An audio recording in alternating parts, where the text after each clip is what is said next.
Hello दोस्तों, आज हम लोग देखिए बिहार एसएससी का सेट नंबर 4 देख रहे थे। देख लीजिए, सेट नंबर 4 है बिहार एसएससी का, देख लीजिए। और हम लोग इसका पिछला वीडियो में देखे थे, क्वेश्चन नंबर 20 तक ही कर पाए थे, कुछ प्रॉब्लम था इसलिए पूरा नहीं हो पाया था सेट। चलिए आज हम इसको कंप्लीट करते हैं, पूरा क्वेश्चन ख़त्म करेंगे आज। इसका रीजनिंग का भी अपलोड हो चुका है, आप लोग देखिए जा करके। और आज हम लोग 20 से स्टार्ट करते हैं क्वेश्चन नंबर। तो आप लोग जाइए देखिए जो बचा हुआ है जो। और आप लोग को यदि पीडीएफ चाहिए तो टेलीग्राम चैनल ज्वाइन कर लीजिए, नहीं तो आप लोग कमेंट कर सकते हैं, हम आपको पीडीएफ प्रोवाइड करा देंगे। फिलहाल आप लोग देखिए क्वेश्चन नंबर 20। चलिए आप लोग पूरा वीडियो देखा कीजिए, आप लोग छोड़ कर चले जाते हैं बीच बीच में, उससे नहीं होगा, आप लोग को बहुत परेशानी होगा। फिर आप लोग पूरा देखिए। क्वेश्चन नंबर 20 देखते हैं। बिहार में मंजूषा चित्र शैली किस क्षेत्र में लोकप्रिय है? देखिए, मंजूषा जो चित्र शैली है ये अंग क्षेत्र में, किसमें प्रसिद्ध है? अंग क्षेत्र में, अंग क्षेत्र में यह प्रसिद्ध है। चलिए इसके बारे में कुछ समझिए।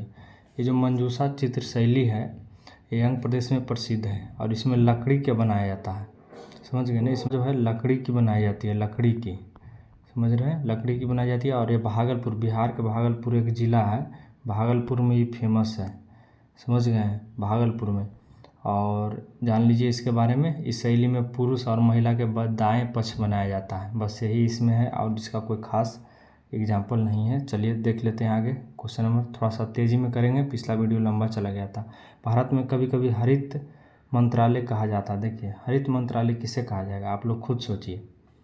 इसके पीछे जान लीजिए कि पर्यावरण, देखिए माफ़ कीजिएगा, इसको जो है पर्यावरण वन को कहा जाता है, पर्यावरण और वन मंत्रालय। देखिए ऑप्शन बी हो जाएगा। जो हरा चीज़ से जंगल झाड़ मतलब ये सब चीज़ देखभाल करता है, तो ये हरा भरा चीज़ है, उसे कहा जाता है हरित मंत्रालय। मतलब वन तो देखिए हरा भरा होता ही है, इसलिए इसको हरित मंत्रालय भी कहा जाता है कभी कभार। आगे देखते हैं हम लोग क्वेश्चन नंबर 22। क्वेश्चन नंबर 22 का कहता है, देखिए किस राज्य में अमा जंगल योजना, मेरी जंगल योजना प्रारंभ की गई, जो कि राज्य में वन क्षेत्र को बढ़ाने के लिए एक चेष्टा है। देखिए इसकी जो शुरुआत है उड़ीसा राज्य में किया गया है, उड़ीसा में, ऑप्शन नंबर ए, उड़ीसा में किया गया है। और आपको बता देते हैं कि ये जो योजना है 2014 में आया था, ये योजना उड़ीसा सरकार 2014 में लाई थी वन को बढ़ावा देने के लिए। आगे हम लोग देखते हैं 23, the story of Malgudi days. देखिए ये रिपीट क्वेश्चन है, पिछले में ही आपको डिस्कस करा चुके हैं, ये R.K. नारायण जी का है। कुछ और इसके बारे में फैक्ट समझिए। मालगुडी डेज दक्षिण भारत यानी साउथ इंडिया का एक छोटा सा मतलब काल्पनिक शहर है, मतलब जो कल्पना में है। वहाँ पे मतलब नारायण जी एक सोचे थे कि वहाँ पे एक गाँव होगा मालगुडी डेज, उसी पर एक छोटी सी रचना थी। इसका पहला जो प्रकाशन है, पहला प्रकाशन देख लीजिए, इसका पहला प्रकाशन 1943 में हुआ था, 1943 में, समझ गए। और इसका जो दूसरा प्रकाशन हुआ था, और दूसरा प्रकाशन बताते हैं, इसका दूसरा प्रकाशन 1982 में हुआ था। तो थोड़ा हम लोग तेज़ी में देखेंगे यार, तो उसकी टाइम बहुत ज़्यादा लग गया था पिछला बार। आगे देखते हैं हम लोग, इसका पूरा डिटेल आप करा चुके हैं, देखिए जा करके।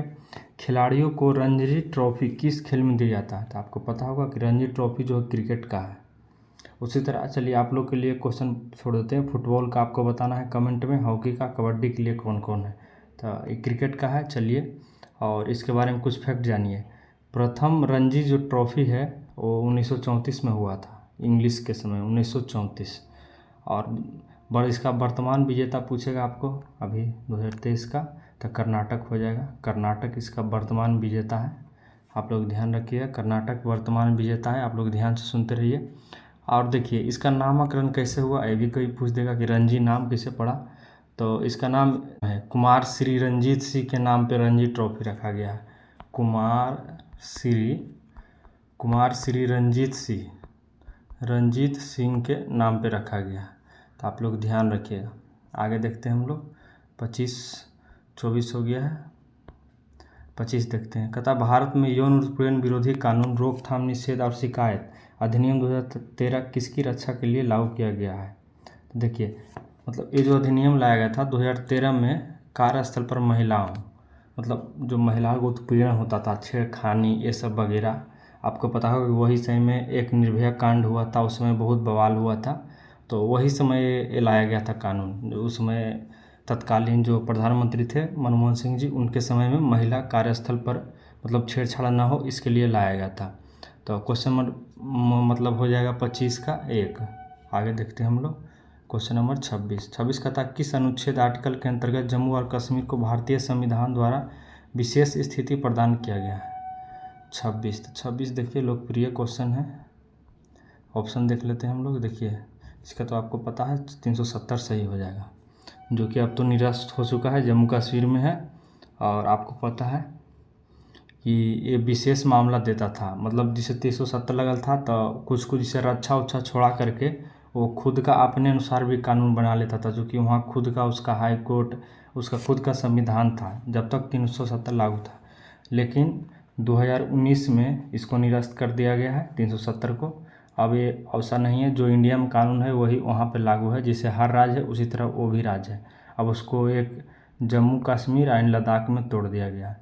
आगे देखते हैं क्वेश्चन नंबर 27 केंद्रीय खाद्य प्रौद्योगिकी और अनुसंधान संस्थान CAFTIR कहाँ पर स्थित है? तो देखिए इसका सही आंसर हो जाएगा मैसूर। इसका सही आंसर हो जाएगा मैसूर, मैसूर में स्थित है। आगे देखते हैं हम लोग। देख लीजिए इसका स्थापना कब हुआ था। इसका स्थापना जो है 1950 में हुआ था। आप लोग ध्यान रखिएगा, केंद्रीय खाद्य प्रौद्योगिकी और अनुसंधान संस्थान जो है मैसूर में स्थित है। इसकी स्थापना 1950 में हुआ था। ये सब ध्यान रखिएगा, ये सब पूछता है बार बार क्वेश्चन। खाद्य फसलों में ए शामिल है। देखिए खाद्य फसल मतलब जो खाने लायक हो, मतलब जिसे खाया जा सके, जिसे मनुष्य खाता है। तो आप बताइए कौन कौन खाएगा। देखिए खाद्यान्न खाएगा, खाद्यान्न में आ जाता है दालें, तिलहन, देखो तेल खाते हैं हम लोग, दाल खाते हैं, तो सब खाद्यान्न में आ जाएगा। खाद्यान्न फसलें, खाद्य फसल हो गया। अखाद्य किसको कहेंगे? जिसको जानवर उनवर लोग खाता है, पेड़ पौधा, ये सबको उसको अखाद्य कहेंगे, अखाद्य। ध्यान रखिएगा। आगे देखते हैं 29 नंबर। हम लोग क्वेश्चन के बढ़ रहे हैं। 29 नंबर कहता है देखिए भारत सरकार की, देखिए एक क्वेश्चन हम पिछले बार बहुत डिटेल से करवाए हैं यही सेट में। भारत सरकार की प्रथम पंचवर्षीय योजना किस पर आधारित है? तो आपको पता है हरौड डोमर मॉडल, पिछली बार बताएं, जिसका योजना 1951 से 56 तक चला।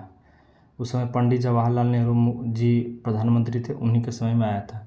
दूसरा था योजना जो है महानबोली सा नेहरू पर आधारित था। तो ये लोग आप देखिए रिपीट करते रहिए, आप देखिएगा लगातार आपको याद हो जाएगा, इसीलिए बोलते हैं पूरा वीडियो देखिए। आगे देखते हैं हम लोग 30 नंबर। कहता है निम्नलिखित में से कौन सा सही नहीं है? देखिए IPL लिटोगेशन।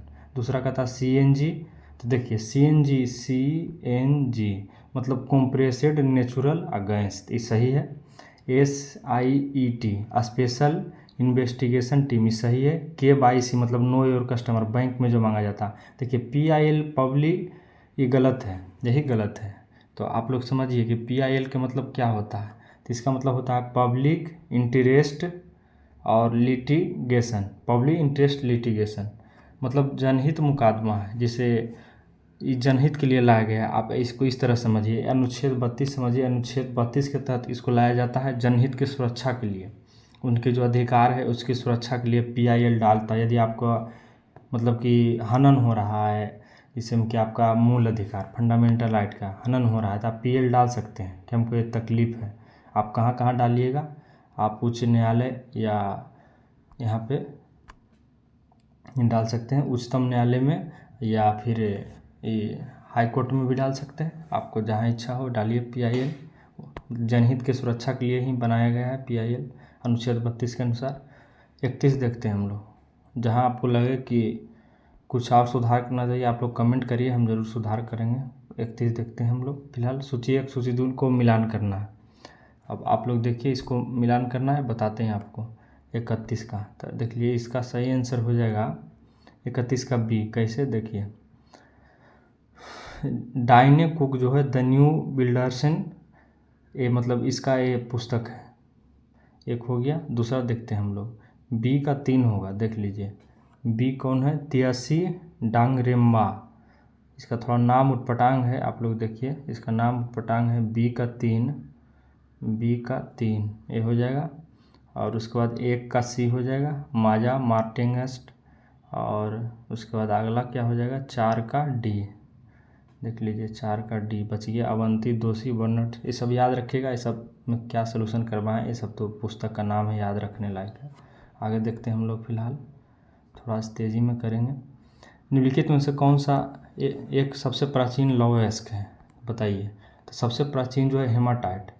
देखिए लौह अयस्क से ही खनिज निकलता है, अयस्क और जिसको बोलते हैं अयस्क। तो हेमाटाइट सबसे पुराना और प्राकृतिक भी है, ध्यान रखिएगा। हेमाटाइट जो है ये प्राकृतिक भी है, सबसे पुराना भी है। तो इसका पूछेगा कि सूत्र क्या होता है हेमाटाइट का, तो हेमाटाइट का सूत्र होता है Fe2 और O3 हेमाटाइट का होता है। तो आपको पूछेगा बॉक्साइट का क्या होता है, तो दोनों में एक एक नीचे बढ़ा लीजिए, Fe3 और O4 ये होता है बॉक्साइट का। तो आप लोग ध्यान रखिएगा। सबसे प्राचीन लौह अयस्क है कौन, आपको बता दिए, लौह जिससे लोहा निकलता है हेमाटाइट है। आगे देखते हैं महाभारत। कहता है महाकाव्य महाभारत रचा। देखिए महाभारत जो है पिछले सेट में बताए थे कि वेद व्यास जी ने लिखे हैं और वाल्मीकि जी ने रामायण और कालिदास ने तो अनेकों पुस्तक लिखा है, और अभिज्ञ ज्ञान ऐसे कर करके बहुत इनका बुक है। तो आप लोग इस सब का ध्यान रखिए। 33 हो गया है। आगे देखते हैं हम लोग 34 नंबर। आपको लगे कि ज़्यादा स्पीड करवा रहे हैं तो आप लोग बोलिए, थोड़ा धीरे भी कराएंगे। ऐसे हम लोग ज़्यादातर धीरे धीरे ही चलते हैं, आराम से। लिखित में से क्या सिंधु घाटी की सभ्यता में अभिलिखित नहीं किया गया है, मतलब उसमें क्या नहीं है, ये पूछने का इसका मतलब है। तो इसमें देखिए लिपि जिसका कूट वाचन नहीं किया गया, ये बात सही है। इसमें नगर नियोजना है, व्यापार भी है, सैन्य विभाग भी है, लेकिन लिपि नियोजन नहीं है। कैसे नहीं है तो आप लोग समझिए। देखिए सिंधु घाटी सभ्यता की लिपि जो है, मतलब अभी तक ये पढ़ा भी नहीं गया है, आपको पता ही होगा। लिखा है, क्या लिखा है समझ में नहीं आता है, पढ़ा भी नहीं गया है। आप लोग को कभी ये भी पूछ सकता है कि सिंधु सभ्यता का मतलब कितना साल पुराना है, तो इसको C14 आप तो देखिए बताते हैं कि कार्बन C14 के द्वारा इसका आयु निकाला गया, तो पता चला कि 2350 से लेकर के और 1750 ईसा इतना आयु इसका निकला। तो आप लोग ये ध्यान रखिएगा, सिर्फ सुनते जाइए, आपको याद हो जाएगा। आगे देखते हैं हम लोग क्वेश्चन नंबर 35। आगे बिहार को किसको राष्ट्र कवि कहा जाता है, तो देखिए राष्ट्र कवि रामधारी सिंह दिनकर जी हैं बिहार के, और इन्हीं को जो है राष्ट्र कवि का भी दर्जा प्राप्त है। तो आप लोग ध्यान रखिएगा। और क्या कब कब क्या प्रकाशित हुआ ये थोड़ा समझ लीजिए। देखिए 1972 में इन्हें ज्ञानपीठ पुरस्कार मिला। कब मिला, 1972 में। 1972 में इन्हें ज्ञानपीठ पुरस्कार मिला। किसके लिए, कौन रचना के लिए, तो उर्वशी के लिए। उर्वशी के लिए इन्हें 1972 में ज्ञान पुरस्कार दिया गया। और इनकी प्रथम जो रचना है क्या है, देख लीजिए इनकी प्रथम रचना। तो इनकी प्रथम रचना जो है प्राण भंग इनकी प्रथम रचना है। और इनका फेमस बताते हैं रेणुका। देख लीजिए रेणुका इनका फेमस है, रेणुका, हुंकार, ये सब क्या है इनका फेमस है। तो आप लोग इसका ध्यान रखिएगा। आगे देखते हैं हम लोग 35 हो गया। जिसको लगे कि अच्छा सोल्यूशन कराना चाहिए, नया आता तो उसको कराते हैं, आप लोग टेंशन मत लीजिए। देखिए को सिंहासन से हटाकर चंद्रगुप्त मौर्य राजा बना। देखिए तो आपको पता है नंद वंश के अंतिम शासक कौन थे, धनानंद। उसकी हत्या कर दिया गया किसके द्वारा, चंद्रगुप्त मौर्य द्वारा। क्यों किया गया, तो धनानंद जो है, ध्यान से सुनिए, वो एक क्रूर शासक था। कौन शासक था, क्रूर। और बताते हैं ये सिकंदर का समकालीन था, हालांकि बहुत ताकतवर था। ये जो है सिकंदर के समकालीन था। इसके डर से सिकंदर भी इसे युद्ध करने नहीं आया था, ब्यास नदी पर फंस गया था और उसकी सेना बाढ़ में ढह गई थी। तो उसी समय इसकी हत्या मौर्य वंश के मतलब प्रथम जो शासक थे और चंद्रगुप्त मौर्य मतलब जो रखे थे, वही समय इसकी हत्या कर दी गई। चलिए आगे देखते हैं हम लोग। ये तो हो गया। 37 देखते हैं। 37 देखिए, कहता भारतीय संविधान लागू हुआ था। देखिए लागू हुआ 26 जनवरी 1950 को, लेकिन बनकर तैयार कब हो गया होगा। आपको ये भी पूछ सकता है कि आप बनकर तैयार कब हुआ। तो देखिए ये जो है संविधान सभा द्वारा 26 नवंबर 1949 को ही पारित कर दिया गया था। संविधान सभा, भारतीय संविधान के संविधान सभा द्वारा 26 नवंबर, इसीलिए देखिए आप लोग संविधान दिवस हम लोग 26 नवंबर को मनाते हैं। तो ये सब फैक्ट आप लोग याद रखिएगा। आगे देखते हैं, राणा प्रताप किस मुगल बादशाह के विरुद्ध थे। देखिए महाराणा प्रताप जी जो हैं वो अकबर के विरुद्ध थे। आपको पता है कि हल्दी घाटी का युद्ध हुआ था उस समय, उन्हीं के समय में 1576 में हल्दी घाटी का युद्ध हुआ। 39 देखते हैं हम लोग। कहता बिहार में मुगल स्थापकला का सबसे उदाहरण क्या है। तो देखिए मनेर स्थित शाह दौलत खां का मकबरा, ये जो है बिहार में स्थापना कला है। देखिए मनेर है कहाँ, पटना से लगभग 10 से 15 किलोमीटर आप जाइएगा उधर पश्चिम की ओर तो आपको मिलेगा मनेर, वहीं पे है। आगे देखते हैं हम लोग क्वेश्चन नंबर 40 का था, शिवाजी किस मुगल बादशाह के विरुद्ध लड़े थे। देखिए शिवाजी जो है, आप लोग आगे देखिए, शिवाजी लड़े थे औरंगजेब के विरुद्ध। आपको पता होगा कि औरंगजेब के विरुद्ध 8 ईस्वी में दक्षिण भारत के सूबेदार शाइस्ता खां को शिवाजी पर आक्रमण करने के लिए भेजा था। कौन भेजा था? औरंगजेब जो है 1660 पर शिवाजी पर आक्रमण करने के लिए भेजा शाइस्ता खां को, और इसमें पर आक्रमण करने के लिए भेजा था। आगे कहता है क्या, दास कैपिटल की रचना किसने किया था। तो आपको पता है दास कैपिटल जो है कार्ल मार्क्स द्वारा लिखा गया। दास कैपिटल जो है कार्ल मार्क्स के द्वारा लिखा गया। और इन्होंने क्या सिद्धांत दिया? तो इन्होंने पूंजीवादी सिद्धांत दिया। कौन दिया भाई? तो ये दिए थे कार्ल मार्क्स जी। आज देखिए यही इम्प्लीमेंट जो पूंजीवादी दिए थे, ये सब यही इम्प्लीमेंट आज चाइना और रसिया में है। ये लोग इतना ज़्यादा पढ़ लिया ये बुक का कि यही लागू कर दिया। आप लोग पता है कि वहाँ कम्युनिस्टवाद है, सिर्फ एक ही पार्टी रहता है, चाहे रसिया हो या चाहे रूस हो, रसिया हो माफ़ कीजिएगा, या चाहे चीन हो, दोनों में अभी कम्युनिस्टवाद है। तो कार्ल मार्क्स जी लिखे थे, ऐसा बुक लिख दिए कि यही सब का इम्प्लीमेंट वो लोग करने लगे, सिद्धांत दिए थे। आगे देखते हैं हम लोग कहता है कि यातायात का सस्ता साधन क्या है। देखिए सर, यातायात आपको सस्ता करना है तो जलमार्ग अपनाइए। इसमें ना आपको ट्रैफिक रोड बनाने की समस्या है, ना कुछ मेंटेनेंस है। बस आपको नदी छोड़ा करके, आपको नहर छोड़ा करके यदि आपको समुद्र से करते हैं जलमार्ग तो आपको बहुत कम परेशानी होगा, क्योंकि उसमें पानी की मात्रा बरकरार रहती है, उसमें मेंटेन की ज़रूरत नहीं है। समझ गए होंगे। आगे देखते हैं हम लोग 43। देखिए शंकरपुर नामक जगह पर टेलकाम स्टेटाइट खनिज पाया गया, वह बिहार के किस जिला में? तो देखिए ये जो है बिहार के मुंगेर जिला में स्थित है। आप लोग ध्यान रखिएगा, ये जो है बिहार के मुंगेर जिला में स्थित है। ऑप्शन नंबर 4 सही हो जाएगा 43 का, ये मुंगेर में स्थित है। चलिए इसका जान लीजिए कि उपयोग क्या है। तो कागज़ बनाने में, वस्त्र बनाने में, पेंट में, ये सब में इसका उपयोग होता है। आगे देखते हैं हम लोग दांडी कूच क्या है। देखिए दांडी जो यात्रा है वो नमक सत्याग्रह को तोड़ने के लिए कब किए थे? गांधी जी किए थे। तो 12 मार्च 1930 को। आपको पीछे भी डिस्कशन क्वेश्चन का हो चुका है डिटेल में, फिर भी हम यहाँ आया है तो बता देते हैं।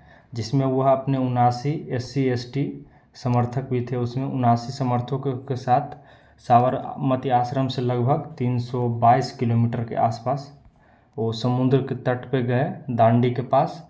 लगभग कितना दिन यात्रा चला भाई बता देते हैं। आपको पता 322 किलोमीटर बहुत दूरी हो जाता है। तो ये यात्रा 6 अप्रैल 1930 को समाप्त हुआ। मतलब दांडी पहुँचे और वहाँ पहुँचकर आसवन विधि द्वारा गांधी जी जो है आसवन विधि मतलब भाप बनाकर उड़ा दिए, उसमें नमक बचा, ये कर आंदोलन किए थे और नमक कानून तोड़ दिए। तो आप लोग मॉडर्न हिस्ट्री थोड़ा डिटेल में देखिए। आगे देखते हैं कहाँ तक हो गया दांडी। पटना कलम या शैली के कलाकारों में सबसे पहला नाम किसका लिया जाता है? तो देखिए सबसे पहला नाम जो है 45 का देख लीजिए, सबसे पहला नाम सेवक राम का लिया जाता है, पटना शैली। तो समझिए कि पटना शैली है कब, मतलब विकास कब हुआ? तो इसका जो विकास है 18वीं शताब्दी में हुआ। 18वीं शताब्दी में सेवक जयराम के नाम आता है सबसे पहले पटना शैली में। आगे देखते हैं पृथ्वी के, देखिए क्वेश्चन आगे क्या कहता है कि पृथ्वी के कारण दिन और रात होते हैं। देखिए पृथ्वी जब रोटेशन घूर्णन के कारण रात और दिन होता है। आप लोग को बताना है कमेंट में कि मौसम कब चेंज होगा, किस कारण से होता है। ये सब थोड़ा सा क्वेश्चन आप लोग कमेंट करते रहिए, आपको भी ध्यान में रहेगा। बिहार के चर्चित गंगा जल की घटना किस जिले से संबंधित है? देखिए भागलपुर से संबंधित है। किससे संबंधित है? तो ये भागलपुर से संबंधित घटना है। भागलपुर में क्या है तो देख लीजिए, कैदियों को तेजाब डालकर आँख फोड़ दिया था। कितना कैदी को?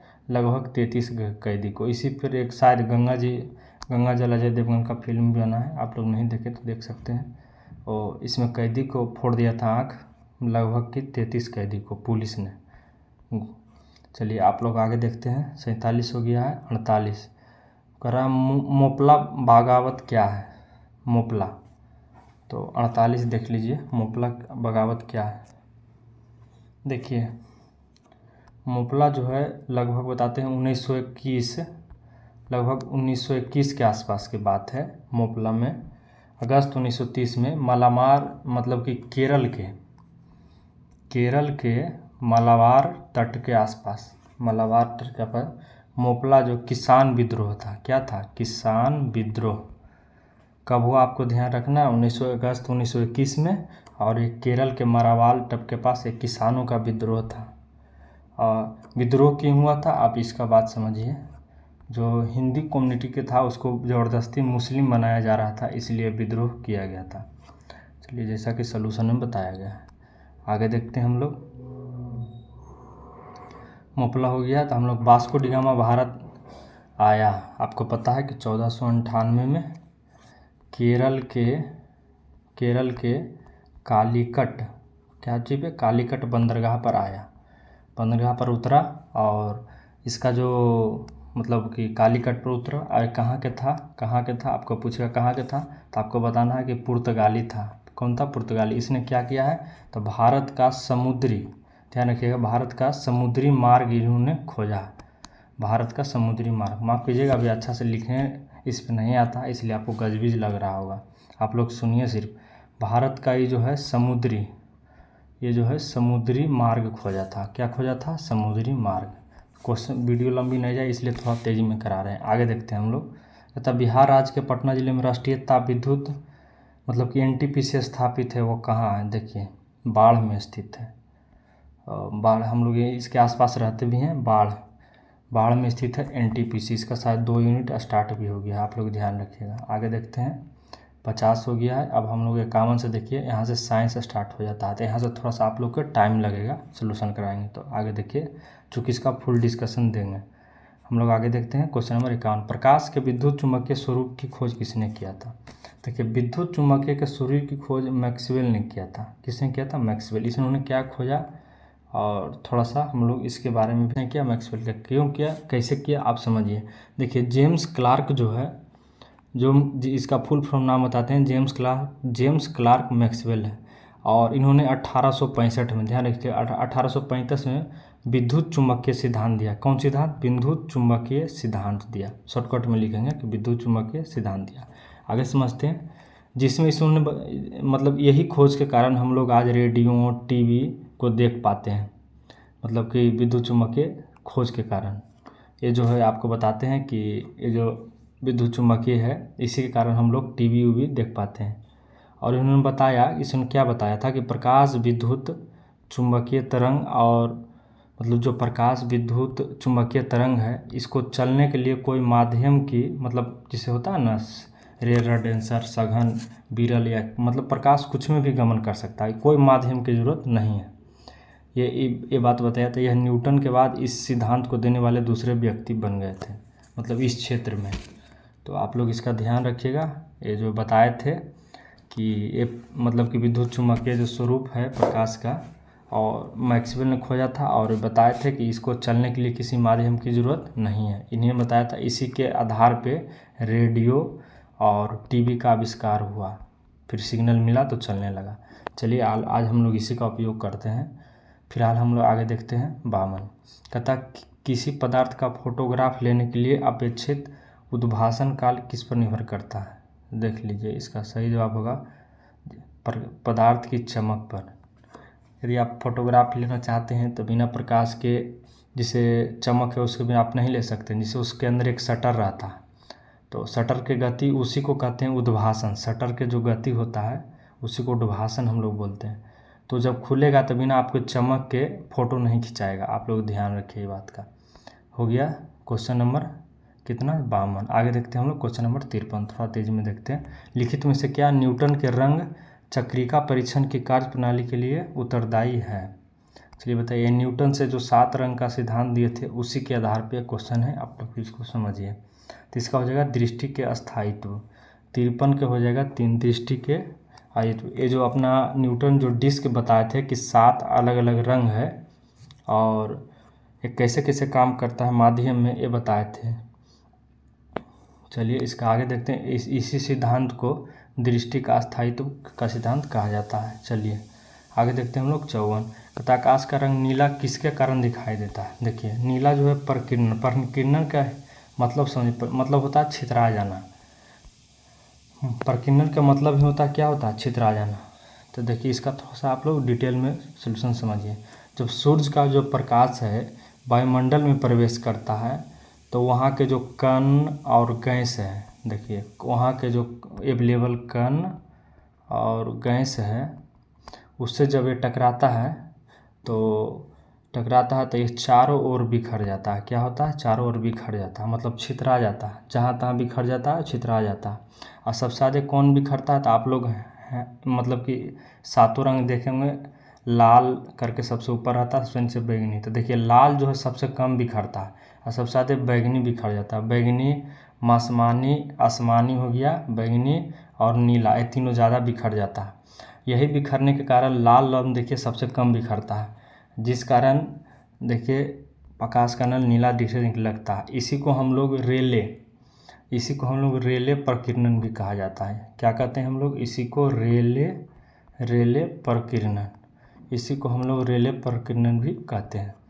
आप तो समझ गए हो कि लाल रंग बहुत कम बिखरता है, लाल सबसे ऊपर में रहता है, यहीं पर रहता है, लेकिन ये जो है बहुत ज़्यादा बिखर कर नीचे आ जाता है और लाल बिखरता ही नहीं है, जिस कारण हम लोग को नीला क्या दिखाई देने लगता है, आकाश, प्रकीर्णन के कारण। प्रकीर्णन का मतलब होता है फैल जाना, चारों तरफ बिखर जाना।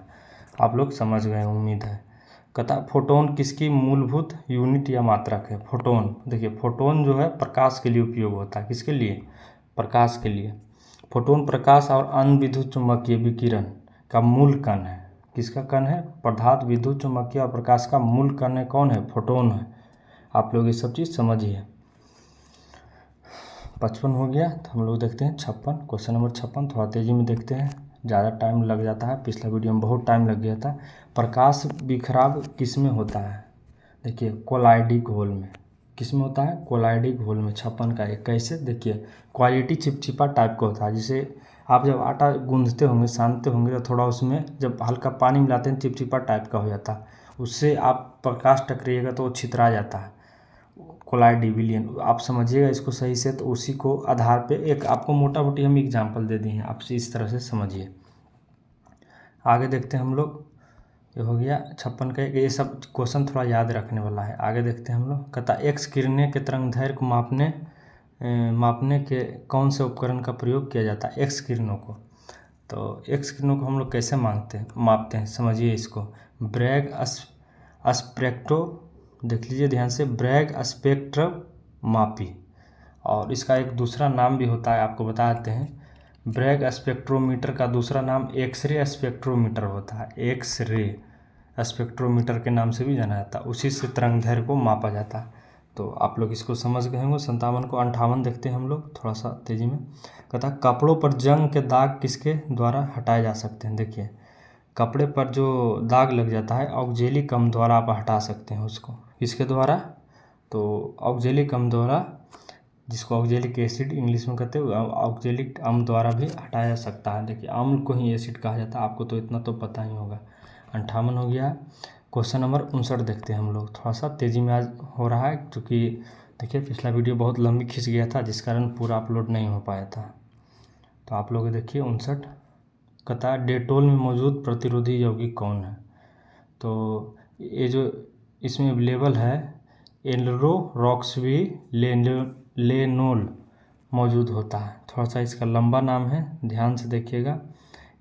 इसका नाम है एनलोरॉक्सिलेनिन, मतलब समझ रहे हैं, ये इसका नाम। ये सब याद करने वाला क्वेश्चन है, याद रखिएगा। देखिए इसमें लगभग 4% होता है, मौजूद होता है डिटोल में। कितना, 4%। आगे देखिए 60 छुई मुई, मतलब कि टच मी नोट पौधे का वैज्ञानिक नाम क्या है। छुई मुई जिसको बोलते हैं, जिसको छूने पे सिकुड़ जाता है, उसका वैज्ञानिक नाम पूछ रहा है, मतलब साइंटिस्ट लोग उसको किस नाम से बुलाते हैं।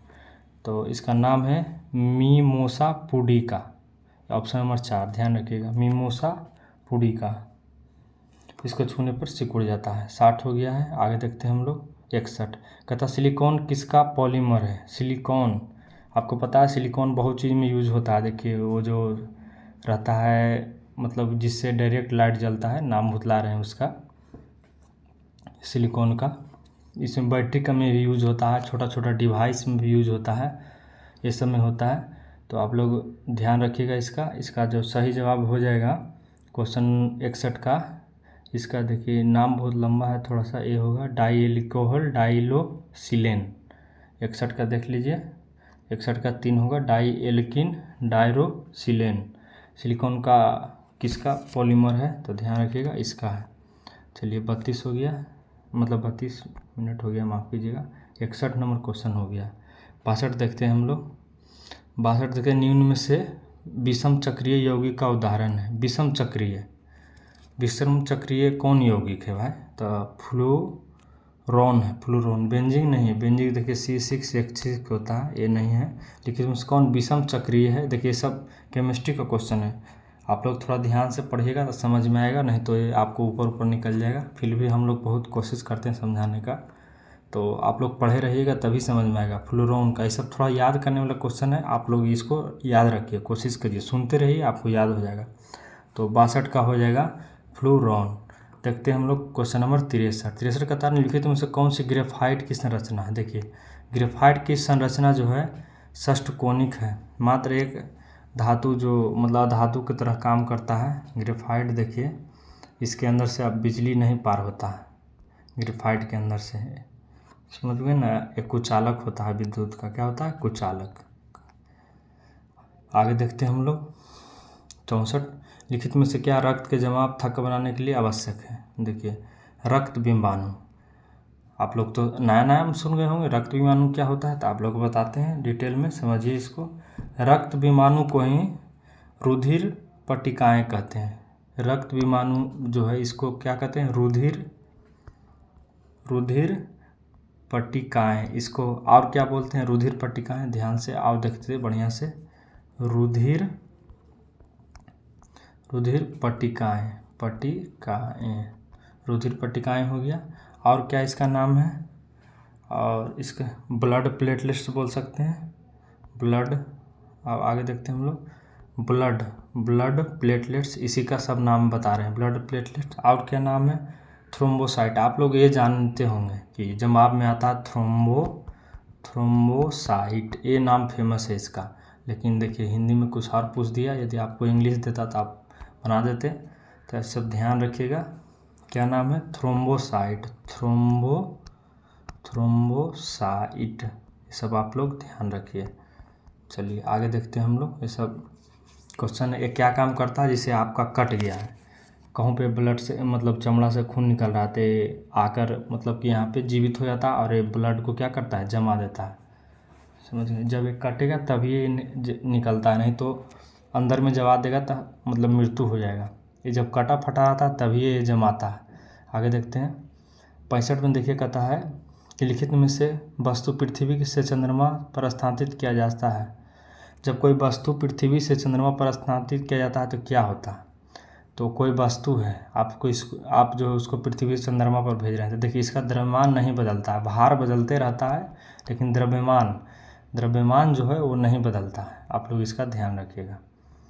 66 देखते हैं, जब एक गेंद ऊपर की ओर फेंका जाता है तब किसी स्थान पर उसकी स्थिति ऊर्जा अधिकतम होगी। कहाँ पर होगी? आप लोग ध्यान दीजिए। जब हम किसी गेंद को मान लीजिए यहाँ से फेंकें और यहाँ पे अंतिम जाके रुका, तो मतलब एक क्षण के लिए यहाँ पे सबसे ज़्यादा इसका हाइट होगा और ये अस्थिर हो गया होगा, मतलब चल नहीं रहा होगा, तो यहाँ पे गतिज ऊर्जा खत्म हो गया होगा, तो यहीं पे स्थितिज ऊर्जा सबसे ज़्यादा होगा, समझ गए। गतिज ऊर्जा कब ज़्यादा होगा? तो आया नीचे ज़मीन पे और जैसे ही नीचे आया टकराया, इसका गति मतलब इसमें गति आ गया, तो इसमें स्थिति क्या हो गया? ख़त्म हो गया और इसमें गतिज ऊर्जा दौड़ने लगा, चूँकि यहाँ से ये लुढ़कने लगेगा, समझ रहे होंगे। तो इसका हो जाएगा सही ज़मीन से टकरा, देखिए फेंकने के ज़मीन पर सबसे ऊंचे स्थान पर, इसका ऑप्शन नंबर 4 देखिए होगा सही। ज़मीन सबसे ऊंचे स्थान, जहाँ पे मतलब यहाँ स्टॉप हुआ, यहीं पे सबसे ज़्यादा क्या होगा? स्थितिज ऊर्जा। 67 देखिए, चूँकि उसमें वहाँ उस समय गति खत्म हो गया होगा। लिखित में से कौन सी स्थानिक जाति है? देखिए, धनेश या हॉर्नबिल। हॉर्नबिल क्या है? स्थानीय जाति है। स्थानिक मतलब स्थानीय जाति है, उसका कहने का मतलब हुआ स्थानीय जाति कौन है? तो हॉर्नबिल हुआ इसका स्थानीय जाति। तो कैसे हुआ, थोड़ा सा आप लोग इसके बारे में समझिए। देखिए, हॉर्नबिल क्या है आप समझिए। हॉर्नबिल एक पक्षी को बोला जाता है। क्या है? एक पक्षी है। हॉर्नबिल एक पक्षी है और ये साउथ इंडिया में पाया जाता है। कहाँ पे? साउथ इंडिया में। साउथ इंडिया में भी कहाँ, आप लोग को बता देते हैं, पाया जाता है। देखिए, साउथ इंडिया में भी कहाँ पाया जाता है, आपको बता देते हैं। साउथ इंडिया में पश्चिमी घाट पे। कहाँ पे? पश्चिमी घाट पर पाया जाता है। साउथ इंडिया में पश्चिमी घाट पर कौन पाया जाता है? हॉर्नबिल। हॉर्नबिल जो है साउथ इंडिया में पश्चिमी घाट पे पाया जाता है और एक लोकल प्रजाति है। क्या है? तो लोकल प्रजाति, आप लोग इसका ध्यान रखिए। और कहाँ कहाँ पाया जा सकता है ये भी समझिए इसके बारे में। ये जो है घने जंगल में। कहाँ पाया जाएगा? घने जंगल में। आप लोग ध्यान रखिएगा, घने जंगल में पाया जाएगा। और कहाँ पाया जाएगा, आप लोग ये भी ध्यान रखिए। और ये जो है जहाँ कॉफ़ी उपजता है और जहाँ रबर की खेती होती है, यहाँ हॉर्नबिल पक्षी ज़्यादा पाया जाएगा। कहाँ पाया जाएगा? जहाँ रबर की खेती और ये कॉफ़ी उगाई जाती है, जहाँ पे पाया जाता है। आगे देखते हैं हम लोग, कहाँ तक हो गया है आप लोग? हॉर्नबिल। हाँ चलिए, हो गया है। इसका सही देख लीजिए, धनेश यानी हॉर्नबिल को बोला जाता है। आगे देखते हैं, वन जीव संरक्षण अधिनियम 1972 के अधीन किस जीव का संरक्षण किया गया?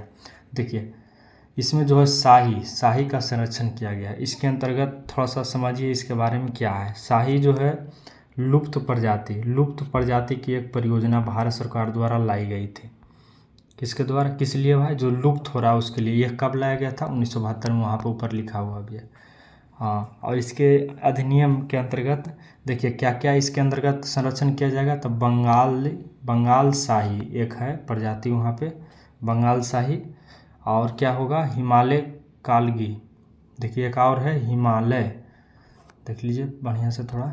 एक और है हिमालय, एक है हिमालय कालगी।